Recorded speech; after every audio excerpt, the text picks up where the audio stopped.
Blackford.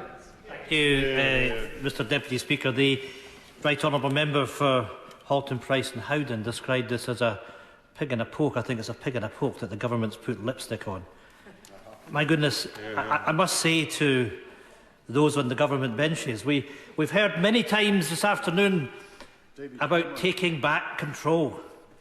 I'm at a loss to understand why on earth Tory members would go through the lobby in support of this bill this afternoon. Because what in effect is happening is that there's a whole range of legislation which is going to be wiped out. We don't know what it is. You don't know what authority that you're giving to the UK government. They don't know if it's 3,000, 4,000, maybe more pieces of legislation. How extraordinary from a group of people that want to take back control, and yet they're giving authority to the UK government to do what it likes without any scrutiny in this House. That's exactly the point of what is happening with this bill. And we hear about statutory instruments. Not to worry. We'll have statutory instruments. We'll have that ability to hold the government to account. Mr Deputy Speaker, the last time that a government was defeated on a statutory instrument was 1979. My goodness. My goodness. Those that want to take back control, that talk about parliamentary sovereignty, they talk about the lack of democracy in the European Union, all that they are doing is giving untrammelled powers to ministers to do what they like, and there's nothing the opposition can do, nothing that government backbenchers can do to effectively hold this government to account. What an extraordinary set of circumstances.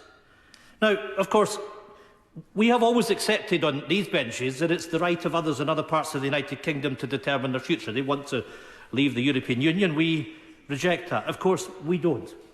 And was said by my honourable friend in his remarks, 72% of the public of Scotland in recent opinion polls want to stay in the European Union. We have a tale of two different parliaments moving in different directions. And it's clear that Scotland is on a journey to independence, and we will rejoin the European Union as a member, hopefully in short order. But in order to do that, we need to remain aligned to the European Union. And it's this issue of democracy, because we refer to the Scotland Act on many occasions, as we did yesterday with the debate that we had in Section 35. And it's worth reflecting on the difference with what happened there and what is happening today. Because we have a parliament in Edinburgh that we are proud of, that there was a majority in that parliament for legislation that was passed before Christmas, and yet this government in London can bring in legislation under the Scotland Act that strikes out an act of the Scottish Parliament, and there's nothing we can do about it.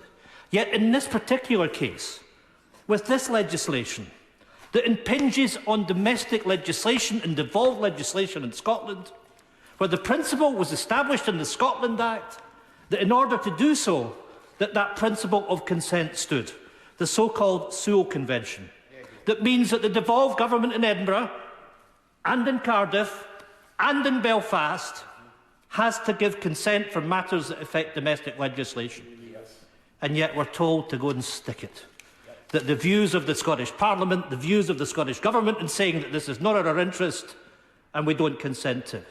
Well, if what we saw yesterday, when a UK government can strike down a bill of a Scottish Parliament, why doesn't the Scottish Parliament have the right to say to this government that you're doing that without our consent? And it really demonstrates to the people of Scotland that devolution, as it works at the moment, means that Westminster continues to call the shots. Westminster determines what happens in devolved legislation.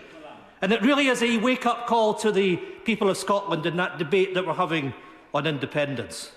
That if we want to secure the right to determine in areas such as the economy, such as the environment, such as consumer protection, then we cannot rely on the Westminster government to protect our rights. We cannot stop a UK government interfering in what are devolved matters. If we want to secure that protection, if we want to secure our rights, if we want to celebrate the joys that we had of European membership from 1973 up until now, then we need to take the final steps. Because when we look at what has happened in this House this week, the threat to the right to strikes, The threat to democracy in Scotland yesterday, the threat to the values and the protections that we have built up over many years in the European Union, all being swept away.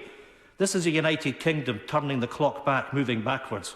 We want to move forwards as a member of the European Union, and that is why today we will push our amendments and we will reject this bill.